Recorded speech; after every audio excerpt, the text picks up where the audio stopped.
ಅವರು BE aeronautical engineer. ಬೇರೆ ಕಂಪನಿಯಲ್ಲಿ ಕೆಲಸ ಮಾಡುತ್ತಲೇ ತಮ್ಮ 8 ಎಕರೆ ಜಮೀನಿನಲ್ಲಿ ಸಮಗ್ರ ಕೃಷಿ ಮಾಡಿದ್ದಾರೆ. ಮಣ್ಣಿನ ಗುಣವನ್ನು ಅರಿತು ಗೆಲುವು ಕಂಡುಕೊಂಡಿರುವಂತಹ ಯುವ ಮತ್ತು ವಿದ್ಯಾವಂತ ರೈತ ಅವರು.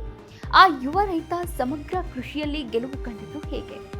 ಹಸಿರು ಸಂಪತ್ತಿನ ಹಿಂದೆ ಇರುವ ಯಶಸ್ಸಿನ ಸೂತ್ರವೇನು ಅನ್ನೋದನ್ನ ಈಗಿಲ್ಲಿ ನೋಡೋಣ. ನನ್ನ ಹೆಸರು ಕೀರ್ತಿಗೌಡ ಅಂತ ಹೇಳಿ. ನಮ್ಮೂರು ಬಂದು ಯಮ್ಮಡಹಳ್ಳಿ ಗ್ರಾಮ, ಬೂಕನಕೆರೆ ಹೋಬಳಿ, KR ಪೇಟೆ ತಾಲೂಕು, ಮಂಡ್ಯ ಜಿಲ್ಲೆ. ನಮ್ಮದು ಮೂಲತಃ ಕೃಷಿ ಕುಟುಂಬ. ನಮ್ಮ ತಂದೆ ಮಂಜೇಗೌಡ, ತಾಯಿ ಪ್ರೇಮ. ನಮಗೆ ಒಟ್ಟು ಒಂದು 8 ಎಕರೆವರೆಗೂ ಜಮೀನಿದೆ. ಅದರಲ್ಲಿ ಹೊಸದಾಗಿ ಏಲಕ್ಕಿ, ಕಾಳುಮೆಣಸು ಮತ್ತು ಅಡಿಕೆ, ತೆಂಗು ಈ ಥರ ಎಲ್ಲ ಸಮಗ್ರ ಕೃಷಿಯನ್ನು ನಾವು ಮಾಡ್ತಾ ಬಂದಿದ್ದೇವೆ ಸರ್. ನಾನು ಬೇಸಿಕಲಿ BE ಏರೋನಾಟಿಕಲ್ ಇಂಜಿನಿಯರು. ನಾನು ಕೆಲಸ ಮಾಡಿಕೊಂಡು ಜೊತೆಗೆ ನಮ್ಮ ತಂದೆ ತಾಯಿಯವ್ರ ಜೊತೆ ಕೃಷಿಯಲ್ಲಿ ತೊಡಗಿದ್ದೀನಿ. ನಾನು ವಿದ್ಯಾಭ್ಯಾಸ ಬಂದು ಮಂಗಳೂರಿನಲ್ಲಿ ನಾನು ಮುಗಿಸಿದ್ದು higher education, degree BE aeronautical engineer ಮುಗಿಸಿ ಅಲ್ಲೇ ನಾನು ಕೆಲಸಕ್ಕೆ ಸೇರಿಕೊಂಡು ಈಗ ಅದ್ರ ಜೊತೆಗೆ ವರ್ಕ್ ಫ್ರಮ್ ಹೋಮಲ್ಲಿದ್ದೀನಿ. ಕೆಲಸನೂ ಮಾಡಿಕೊಂಡು ಜೊತೆಗೆ ಇಲ್ಲಿ ಕೃಷಿಯಲ್ಲೂ ಕೂಡ ನಾನು ಕೆಲಸವನ್ನು ಮಾಡಿಕೊಂಡು ಇದರಲ್ಲಿ ಎರಡಲ್ಲೂ ಕೂಡ ಲಾಭ ಗಳಿಸೋದ್ರ ಜೊತೆಗೆ ಹಲವಾರು ರೈತರಿಗೆ ಮಾರ್ಗದರ್ಶನ ಮತ್ತು ಸ್ಯಾಂಪ್ಲಿಂಗ್ಸ್ ಗಿಡಗಳನ್ನು ಸಹ ಸಪ್ಲೈ ಮಾಡ್ತಾ ಇದ್ದೀವಿ ಸರ್. ನಾವು ಯಾವುದೇ ಒಂದು ಕೃಷಿನ ಆರಂಭ ಮಾಡಬೇಕಾದ್ರೆ ರೈತರು ಮೂಲಭೂತವಾಗಿ ಮಣ್ಣು ಯಾವ ಥರ ಇದೆ, ಮಣ್ಣಿನ ಗುಣಧರ್ಮ, ಅದ್ರ ಬಿಹೇವಿಯರ್ ಯಾವ ಥರ ಇದೆ, ಅದು ಯಾವ್ಯಾವ ಬೆಳೆಗೆ ಹೊಂದಾಣಿಕೆ ಆಗುತ್ತೆ, ಸೂಕ್ತ ವಾತಾವರಣ, ಎಲ್ಲದ್ರ ಬಗ್ಗೆ ಅಧ್ಯಯನ ಮಾಡೋದು ಮೂಲಭೂತ ಕರ್ತವ್ಯ. ನಾವೇನು ಮಾಡ್ತೀವಿ ಅಂದರೆ ಯಾವುದೋ ಒಂದು ಆಸೆಯಲ್ಲಿ ನಮಗೆ ಲಕ್ಷ ಲಾಭ ಬೇಕು ಅನ್ನೋ ದೃಷ್ಟಿಯಿಂದ ಮಣ್ಣನ್ನು ಪರೀಕ್ಷೆ ಮಾಡೋಕ್ಕೆ ಹೋಗಲ್ಲ, ಸಾಯಿಲ್ ಟೆಸ್ಟ್ನ ಪರಿಗಣನೆಗೆ ತಗೊಳ್ಳೋದೇ ಇಲ್ಲ.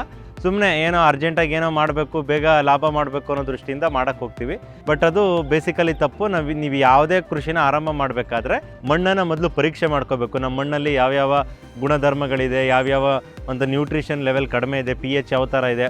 ಸೊ ಮಣ್ಣು ಮತ್ತು ನೀರನ್ನು ಅಗತ್ಯವಾಗಿ ಟೆಸ್ಟ್ ಮಾಡಿಸ್ಲೇಬೇಕು. ನಾನು ಸಹ ಮಾಡಿಸಿದ್ದೆ. ತಂದೆ ಕಾಲದಿಂದನೂ ಸಹ ಅಡಿಕೆ, ತೆಂಗೆಲ್ಲ ಬೆಳೀತಾ ಬಂದಿದ್ರು. ಪೆಪ್ಪರ್ ಕೃಷಿ ಸ್ಟಾರ್ಟ್ ಮಾಡಿದ್ದು ನಮ್ಮ ತಂದೆಯವರೇನೆ. 1-2 ಮರದಿಂದ ಸ್ಟಾರ್ಟ್ ಮಾಡಿ ಇವತ್ತು ನೂರಾರು ಬಳ್ಳಿಗಳಿಗೆ, ಸಾವಿರಾರು ಬಳ್ಳಿಗಳಿಗೆ ಗಪ್ಸಿದ್ದೀವಿ. ನಾವು ಸಹ ಸಾಯಿಲ್ ಟೆಸ್ಟನ್ನು ಮಾಡಿಸಿ ಅದ್ರ ಪ್ರಕಾರ ಇವತ್ತು ಕೂಡ ಆಹಾರ ಮತ್ತು ನೀರನ್ನು ಪೂರೈಕೆ ಮಾಡ್ತಾಯಿದ್ದೀವಿ ಗಿಡಗಳಿಗೆ. ಬೇರೆ ರೈತರಿಗೂ ಕೂಡ ಸಾಯಿಲ್ ಟೆಸ್ಟು, ವಾಟರ್ ಟೆಸ್ಟು ಮಾಡಿಸಿ ಅಂತಲೇ ನಾನು ನಿಮಗೆ ಸಜೆಸ್ಟನ್ನು ಮಾಡ್ತೀನಿ ಸರ್. ಸಸ್ಯ ಯಾವುದೇ ಒಂದು ಸಸ್ಯ ಜಾತಿ ಆಗಿರಲಿ, ಅದರ ಪ್ರಭೇದದ ಮೇಲೆ ನಾವು ಭೂಮಿನ ರೆಡಿ ಮಾಡ್ಕೋಬೇಕಾಗುತ್ತೆ. ಈಗ ಅಡಿಕೆಗೆ ಒಂಥರ ಮಾಡ್ತೀವಿ, ತೆಂಗಿಗೆ ಒಂಥರ ಮಾಡ್ತೀವಿ, ಏಲಕ್ಕಿ, ಮೆಣಸಿಗೆ ಈ ಥರ ಮಾಡ್ತೀವಿ. ಬಟ್ ಏನು ಅಂದರೆ ಮಣ್ಣು ಲೂಸ್ ಆಗಿರಬೇಕು. ಫಸ್ಟು ಬಿಡಿಬಿಡಿಯಾಗಿ ಇದ್ದಾಗ ನಾಟಿ ಮಾಡಲಿಕ್ಕೆ ಸುಲಭ ಆಗ್ತದೆ. ಮತ್ತು ನಾಟಿ ಮಾಡಿದ ಸಸ್ಯ ರೂಟು ಬೇರು ಬೆಳವಣಿಗೆ ಕೂಡ ಅನುಕೂಲ ಆಗ್ತದೆ. ಯಾವಾಗ ನೆಲ ಗಟ್ಟಿ ಇರುತ್ತಲ್ಲ ಆವಾಗ ಬೇರು ಬೆಳವಣಿಗೆ ಕುಂಠಿತ ಆಗುತ್ತೆ ಮತ್ತು ನಮಗೆ ಗಿಡದ ಗ್ರೋತ್ ಕೂಡ ನಾವು ಅಂದ್ಕೊಂಡ್ರಷ್ಟು ಬರಲ್ಲ. ಆ ಉದ್ದೇಶಕ್ಕೋಸ್ಕರ ಮಣ್ಣನ್ನು ಸಡ್ಲ ಮಾಡಿ ಅದ್ರ ಜೊತೆಗೆ ಮಣ್ಣನ್ನು ಉಳುಮೆ ಮಾಡಬೇಕು ಅಂತಲೇ ಇಲ್ಲ, ನಿಮಗೆ ಅಂದಾಜು ಮಟ್ಟಕ್ಕೆ ಯಾವ ಥರ ಬೇಕೋ, ಎಷ್ಟು ಜಾಗ ಬೇಕೋ ರೂಟ್ ಜೋನು ಅಷ್ಟನ್ನು ಒಂದು ಸಣ್ಕೆ ಅಥವಾ ಗುದ್ಲಿ ಏನಾರು ತಗೊಂಡು ಅದನ್ನು ಅಗೆದು ಅದನ್ನು ಮಣ್ಣನ್ನು ಲೂಸ್ ಮಾಡಿಕೊಂಡು ನಾವು ಅದಕ್ಕೆ ಬೇಕಾಗಿರೋಂಥ ಪೂರಕ ಗೊಬ್ಬರಗಳು, ಸಾವಯವ ಗೊಬ್ಬರ, ಟ್ರೈಕೋಡರ್ಮ, ಸೂಡೋಮೋನಾಸು ಈ ಥರ ವೈರಾಯ್ಡ್ ಮತ್ತು ಫಂಗಸ್ ಇದನ್ನೆಲ್ಲ ಹಾಕಿ ಮಣ್ಣನ್ನು ಬೇವಿನ ಹಿಂಡಿ ಜೊತೆಗೆ ಹದವಾಗಿ ರೆಡಿ ಮಾಡ್ಕೋಬೇಕು. ಅಂದರೆ ಗುಂಡಿ ಮತ್ತು ಗೊಬ್ಬರದ ಪ್ರಮಾಣ ಆಯಾ ಗಿಡದ ಮೇಲೆ ಸಪ್ರೇಟಾಗಿರುತ್ತೆ ಸರ್. ನಾವು ಗೊಬ್ಬರ ಮತ್ತು ಕಳೆ ನಿಯಂತ್ರಣ ಅಂದರೆ ಗೊಬ್ಬರವನ್ನು ನೀವು ನೋಡ್ತಾ ಇರ್ಬೋದು. ನಮ್ಮ ತೋಟದಲ್ಲಿ ಯಾವುದೇ ರೀತಿ ವೇಸ್ಟ್ ಬಂದರೂ ಕೂಡ ನಾವು ಅದನ್ನೆಲ್ಲೋ ಹಾಕಲ್ಲ. ಎರೆಹುಳುವಿನ ತೊಟ್ಟಿಯನ್ನು ಎಲ್ಲೋ ಒಂದು ಕಡೆ ಮಾಡೋದಲ್ಲ, ನಿಮ್ಮ ತೋಟದ ಪೂರ್ತಿ ಎರೆಹುಳಿ ತೊಟ್ಟಿ ಆಗಬೇಕು. ಅಂದರೆ ಬರುವಂತೀಗ ನಾವು ಏನು ಎರೆಹುಳಿ ತೊಟ್ಟಿಗೆ ಹೋಗಿ ಹಾಕ್ತೀವಿ ಕಸ ಕಡ್ಡಿಗಳನ್ನ, ಅದೇ ಥರ ನಮ್ಮ ತೋಟದಲ್ಲೇ ಎಲ್ಲ ಕಸ ಕಡ್ಡಿಗಳನ್ನ ಹಾಕಿದಾಗ ಅಲ್ಲೇ ಎರೆಹುಳುಗಳು ಉತ್ಪತ್ತಿ ಆಗ್ತವೆ. ಸೊ ನೀವು ಮಣ್ಣಲ್ಲೇ ಎರೆಹುಳುಗಳು ಇರೋದ್ರಿಂದ ಅಲ್ಲಿ ಎರೆಹುಳು ಸಂಖ್ಯೆನ ಜಾಸ್ತಿ ಮಾಡೋಕ್ಕೆ ನಾವು ಪ್ರಯತ್ನ ಮಾಡಬೇಕು. ಸೊ ಈಗ ಬೇರೆ ಏನು ಮಾಡ್ತಾರೆ, ಮಾರಾಟ ದೃಷ್ಟಿಯಿಂದ ಅಥವಾ ಬೇರೆ ಜಾಗ ಸಾಗಿಸೋಕ್ಕೋಸ್ಕರ ತೊಟ್ಟಿಗಳನ್ನ ಮಾಡ್ಕೋತಾರೆ. ತಪ್ಪು ಅಂತ ನಾನು ಹೇಳ್ತಿಲ್ಲ, ಅದು ಒಳ್ಳೆಯದೇ. ಬಟ್ ಏನು ಅಂದರೆ ನಮ್ಗೆ ಎಲ್ಲೂ ಮಾರಾಟ ಮಾಡೋ ಅವಶ್ಯಕತೆ, ಉದ್ದೇಶ ನಮಗಿಲ್ಲ. ಅಂದರೆ ನಮ್ಮ ತೋಟದಲ್ಲಿರೋ ಕಸ ಅಲ್ಲೇ ಗೊಬ್ಬರ ಆಗುತ್ತೆ. ಹಾಗಾಗಿ ನಾವೆಲ್ಲ ಇಲ್ಲೇ ಹಾಕ್ತೀವಿ. ಮತ್ತು ಅದನ್ನು ಹೊರತುಪಡಿಸಿ ಹಸು ಮತ್ತು ಕುರಿ ಗೊಬ್ಬರಗಳು ನಮ್ಮ ಹತ್ರನೇ ಸಿಗುತ್ತೆ. ಮತ್ತು ನಾವು ನಮ್ಮ ಗೊತ್ತಿರೋ ಹತ್ರ ಸುತ್ತ ಈ ಮುತ್ತಲಿನ ಜನದ ಹತ್ರ ನಾವು ಪರ್ಚೇಸ್ ಮಾಡ್ತೀವಿ.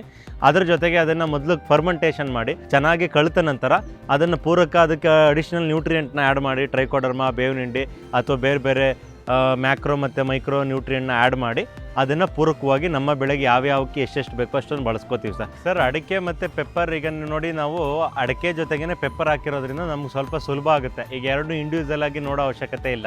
ಸೊ ಒಂದು ಅಡಿಕೆ ಮರಕ್ಕೆ ಪೆಪ್ಪರ್ ಬಳ್ಳಿ ಹಾಕಿರೋದ್ರಿಂದ ಎರಡು ಅಸೋಸಿಯೇಟಿವ್, ಅಂದರೆ ಎರಡು ಒಂಥರ ಪರಸ್ಪರವಾಗಿ ಜೀವನ ನಡೆಸುತ್ತೆ ಅಡಿಕೆ ಮತ್ತು ಪೆಪ್ಪರು. ಆಮೇಲೆ ಇನ್ನೊಂದು ಒಂದು ಕಲ್ಪನೆ ಇದೆ ರೈತರಲ್ಲಿ, ಏನು ಅಡಿಕೆಗೆ ಪೆಪ್ಪರ್ ಹಾಕೋದ್ರಿಂದ ಅಡಿಕೆ ಇಳುವರಿ ಕಡಿಮೆ ಆಗುತ್ತೆ, ಅಡಿಕೆಗೆ ರೋಗ ಬರುತ್ತೆ ಅಂತೆಲ್ಲ ಹೇಳ್ತಾರೆ. ಅದು ಯಾವುದೇ ಕಾರಣಕ್ಕೂ ಆಗಲ್ಲ. ಬೇಸಿಕಲಿ ನಾವು 15-18 ವರ್ಷದಿಂದ ನಮ್ಮ ತಂದೆಯವರು ಆರಂಭ ಮಾಡಿದ್ರು ಪೆಪ್ಪರ್ನ. ಸೊ ಯಾವುದೇ ರೀತಿ ಸಮಸ್ಯೆಗಳು ಇದರಲ್ಲಿ ಪೆಪ್ಪರ್ಗೆ ಯಾವುದೇ ರೀತಿ ಆಗಿರ್ಬೋದು ಅಥವಾ ಅಡಿಕೆಯಿಂದ ಪೆಪ್ಪರ್ಗಾಗಿರ್ಬೋದು, ಪೆಪ್ಪರ್ಗಿಂದ ಅಡಿಕೆಗೆ ಯಾವುದೇ ರೀತಿ ರೋಗ ಸಮಸ್ಯೆಗಳು ಬಂದಿಲ್ಲ. ನಾವು ಮೂಲವಾಗಿ ಒಂದು ಪೆಪ್ಪರ್ನ ನಾಟಿ ಮಾಡಬೇಕಾದ್ರೆ ಮುಂಜಾಗ್ರತೆ ಕ್ರಮಗಳನ್ನ ವಹಿಸಿದ್ರೆ ರೋಗ ಅನ್ನೋದು ಬರಲ್ಲ ನಮ್ಮ ತೋಟಕ್ಕೆ. ಸೊ ರೈತರು ಏನು ಮಾಡಬೇಕು, ಎತ್ತರವಾಗಿರೋ ಪ್ರದೇಶದಲ್ಲಿ ಪೆಪ್ಪರ್ನ ನಾಟಿ ಮಾಡಬೇಕು ಅಂದರೆ ನೀರು ನಿಲ್ಲಬಾರ್ದು. ಹಾಗಾಗಿ ಏರು ಮುಡಿ ಥರ ಮಾಡಿಕೊಂಡು ಬದು ಥರ ನಿರ್ಮಾಣ ಮಾಡಿ ಅದರ ಮೇಲೆ ಮಾಡಬೇಕು. ಮತ್ತು ಅಡಿಕೆಗೆ ಪ್ರಮುಖವಾಗಿ ಅದಕ್ಕೆ ಬೇಸಿಕ್ಕು NPK ಪ್ಲಸ್ ಮೈಕ್ರೋ ಮತ್ತು ಮ್ಯಾಕ್ರೋ ನ್ಯೂಟ್ರಿಯನ್ನ ವರ್ಷ ಪೂರ್ತಿ ಯಾವ ಸಮಯದಲ್ಲಿ ಯಾವಾಗ ಕೊಡಬೇಕು ಅನ್ನೋದನ್ನು ತಿಳ್ಕೊಂಡೋದ್ರ ಪ್ರಕಾರ ನಾವು ಗೊಬ್ಬರದ ನಿರ್ವಹಣೆ ಮಾಡ್ತಾ ಹೋದಾಗ ನೀರು ಮತ್ತು ಗೊಬ್ಬರದ ನಿರ್ವಹಣೆ ಯಾವಾಗ ಮಾಡ್ತೀರಾ ಆವಾಗ ರೋಗ ಬರಲ್ಲ. ಹಾಗಾಗಿ ನಮ್ಮಲ್ಲಿ 95% ಯಾವುದೇ ರೀತಿ ರೋಗ ಇಲ್ಲ. ಸೊ ನಾನು ರೈತರಿಗೆ ಹೇಳೋದು, ರೋಗ ಬಂದಾಗ ಒದ್ದಾಡೋ ಬದಲು ರೋಗ ಬರ್ದಿರೋ ಹಾಗೆ ಮೊದಲೇ ನಮ್ಮ ತೋಟನ ಮೇಂಟೈನ್ ಮಾಡ್ಕೋಬೇಕು. ಮುಖ್ಯವಾಗಿ ರೋಗ ಬರೋದು ನೀರು ನಿಲ್ಲಬಾರ್ದು.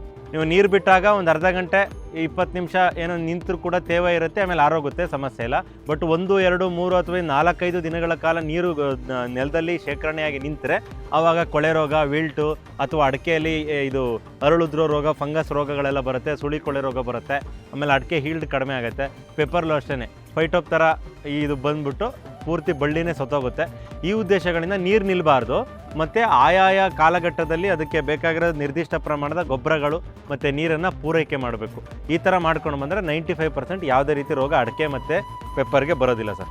ಈಗ ನಿಮಗೆಲ್ಲ ಗೊತ್ತಿರ್ಬೋದು, ಅಡಿಕೆಯಲ್ಲಿ ಮೇಜರಾಗಿ ನಮ್ಮ ಕರ್ನಾಟಕದ ವಿಜ್ಞಾನಿಗಳಿರ್ಬೋದು, ಆಂಧ್ರ ಪ್ರದೇಶ, ತಮಿಳುನಾಡು, ಬೇರೆ ಬೇರೆ ರಾಜ್ಯದ ಸೈಂಟಿಸ್ಟ್ಗಳಿರ್ಬೋದು, ಅವ್ರ ಅನಲೈಸ್ ಪ್ರಕಾರ ನಾವು ಒಂದು ಅಡಿಕೆ ಮರದಿಂದ ಒಂದು ಅಡಿಕೆ ಮರಕ್ಕೆ ಮಿನಿಮಮ್ 9 ಅಡಿ ಡಿಸ್ಟೆನ್ಸ್ನ ಮೇಂಟೈನ್ ಮಾಡೋದು ಐಡಿಯಲ್. ಅದು ಏಕೆಂದರೆ 6-7 ಅಡಿಗೆ ಹಾಕೋದು, 8 ಅಡಿಗೆ ಹಾಕೋದು, 12 ಅಡಿಗೆ ಹಾಕೋದು ಅದೆಲ್ಲ ಸೂಕ್ತ ಇಲ್ಲ.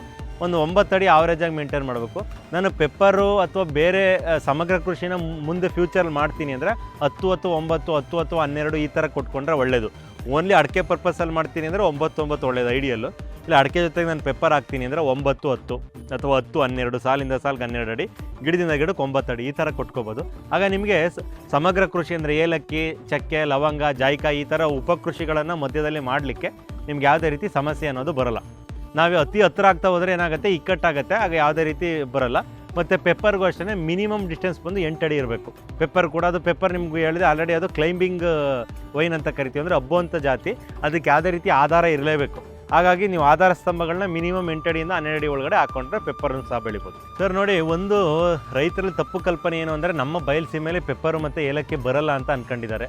ಅದು ಸುಳ್ಳು. ಯಾವುದೇ ಕಾರಣಕ್ಕೂ ಇಲ್ಲಿ ಬೆಳೆಯೋಕ್ಕಾಗಲ್ಲ ಅನ್ನೋದು ಒಂದು ಮಿತ್ತಿತ್ತು, ಅದೆಲ್ಲ ಈಗ ಹೋಗ್ತಾ ಇದೆ. ಸುಮಾರು ರೈತರು, ನಮ್ಮಲ್ದೇ ಸುಮಾರು ರೈತರು ಪೆಪ್ಪರನ್ನು ಬಯಲುಸೀಮೆಯಲ್ಲಿ ಬೆಳೆದು ತೋರಿಸಿದ್ದಾರೆ. ಮತ್ತು ಅಡಿಕೆನೂ ಅಷ್ಟೇ ಚೆನ್ನಾಗಿ ಸಮೃದ್ಧವಾಗಿ ಬರ್ತಾ ಇದೆ. ನಮ್ಮಲ್ಲಿ ಏನು ಅಂದರೆ ಇದು ಸಬ್ ಟ್ರಾಪಿಕಲ್ ರೀಸನ್ ಅಂತ ಕರಿತೀವಿ. ತೀರಾ ಉಷ್ಣವಲಯನೂ ಅಲ್ಲ ಅಥವಾ ಕೋಲ್ಡ್ ಪ್ರದೇಶನೂ ಅಲ್ಲ ಇದು. ಹಾಗಾಗಿ ನಮ್ಮ ಈ ಏನಿರ್ಬೋದು ಬೆಂಗಳೂರು ಅಥವಾ ರಾಮನಗರ ಮತ್ತು ತುಮಕೂರು, ಹಾಸನ, ಮಂಡ್ಯ, ಚಾಮರಾಜನಗರ ಈ ಕಡೆ ಭಾಗಗಳೇನಿದೆ ದಕ್ಷಿಣ ಭಾಗ, ಇದರಲ್ಲೆಲ್ಲ ಸಮೃದ್ಧವಾಗಿ ರೈತರು ಪೆಪ್ಪರು ಮತ್ತು ಅಡಿಕೆನ ಕಲ್ಟಿವೇಟ್ ಮಾಡ್ಬೋದು. ಸೊ ನಿಮಗೆ ನಾವು ಯಾವ್ಯಾವ ಪ್ರಭೇದದ ತಳಿಗಳನ್ನ ಎಲ್ಲೆಲ್ಲಿ ಆಯ್ಕೆ ಮಾಡ್ಕೋಬೇಕು ಅನ್ನೋದು ನಮಗೆ ಬಿಟ್ಟಿದ್ದು. ಈಗ ನೀವು ಮಲೆನಾಡಾದರೆ ಯಾವುದನ್ನು ಆಯ್ಕೆ ಮಾಡ್ಕೋಬೇಕು, ಬಯಲುಸೀಮೆ ಆದರೆ ಯಾವುದನ್ನು ಆಯ್ಕೆ ಮಾಡ್ಕೋಬೇಕು, ಹೀಗೆ ಕಾಲಘಟ್ಟದ ಮೇಲೆ ನೀವು ಆಲ್ರೆಡಿ ಮೊದಲನೇ ಪ್ರಶ್ನೆ ಕೇಳಿದಾಗೆ ಮಣ್ಣು ಮತ್ತು ನೀರನ್ನು ಪರೀಕ್ಷೆ ಮಾಡಿಸಿ ಅದ್ರ ಪ್ರಕಾರ ಅದು ಯಾವ ಕ್ರಾಪಿಗೆ ಸಪೋರ್ಟ್ ಮಾಡುತ್ತೆ ಅಂತ ನೋಡಿ ಹಾಕೋಬೇಕು. ಇದು ನಮ್ಮ ಕರ್ನಾಟಕದ ವೆದರ್ ಯಾವುದೇ ವೆದರ್ಗಾದರೂ ಬರುತ್ತೆ ಸರ್. ನೀವು ಅರೌಂಡ್ 40 ಡಿಗ್ರಿ ಟೆಂಪ್ರೇಚರ್ ಅಂಡರ್ ಇರಬೇಕು, ಒಳಗಡೆ 35, 32 ಈ ಥರ ಒಳಗಡೆ ಇರೋ ಟೆಂಪ್ರೇಚರ್ ಎಲ್ಲ ಹಾಕಿದ್ರು ಕೂಡ ಪೆಪ್ಪರ್ ಮತ್ತು ಅಡಿಕೆ ಬೆಳಿಬೋದು, ಯಾವುದೇ ರೀತಿ ಸಮಸ್ಯೆ ಇಲ್ಲ. ಬಟ್ ನಮಗೆ ಸ್ವಲ್ಪ ಹೀಟ್ ಜಾಸ್ತಿ ಆಗ್ತಾಯಿದೆ ನನಗೆ, ಅಥವಾ ವಾತಾವರಣ ಅನ್ನೋದು ಒಂದೇ ಥರ ಇರೋಲ್ಲ ವರ್ಷ ಪೂರ್ತಿ. ನಾವು ಇವತ್ತೇನೋ ಹಾಕ್ಬಿಟ್ಟಿದ್ದೀವಿ ಅಂದರೆ ಮುಂದಕ್ಕೆ 40 ಡಿಗ್ರಿ ಆಗ್ಬೋದು, 45 ಡಿಗ್ರಿ ಆಗ್ಬೋದು, ಅಥವಾ 25 ಡಿಗ್ರಿಗೆ ರೀಚ್ ಆಗ್ಬೋದು. ಇದು ಹವಾಮಾನ ವೈಪರೀತ್ಯದಲ್ಲಿ ಏರಿಳಿತಗಳೇನಿರ್ತದೆ ಅದನ್ನು ನಾವು ತೂಗಿಸೋಕ್ಕೆ ಸರಿ ತೂಗಿಸೋಕ್ಕೆ ಸ್ಪ್ರಿಂಕ್ಲರ್ ವ್ಯವಸ್ಥೆ ಆಗಿರ್ಬೋದು, ಅಥವಾ ನೀರಾವರಿ ವ್ಯವಸ್ಥೆಯನ್ನು ಡ್ರಿಪ್ ಇರಿಗೇಷನ್ ಮುಖಾಂತರ, ಸ್ಪ್ರಿಂಕ್ಲರ್ ಇರಿಗೇಷನ್ ಮುಖಾಂತರ, ಜೆಟ್ ಇರಿಗೇಷನ್ ಮುಖಾಂತರ ಹ್ಯೂಮಿಡಿಟಿನ ಮೇಂಟೈನ್ ಮಾಡ್ಕೊಂಡು ಹೋದರೆ ನಮ್ಮ ಕರ್ನಾಟಕದ ಯಾವುದೇ ಭಾಗದಲ್ಲಾದರೂ ಬೆಳಿಬೋದು, ಯಾವುದೇ ರೀತಿ ಸಮಸ್ಯೆ ಇಲ್ಲ.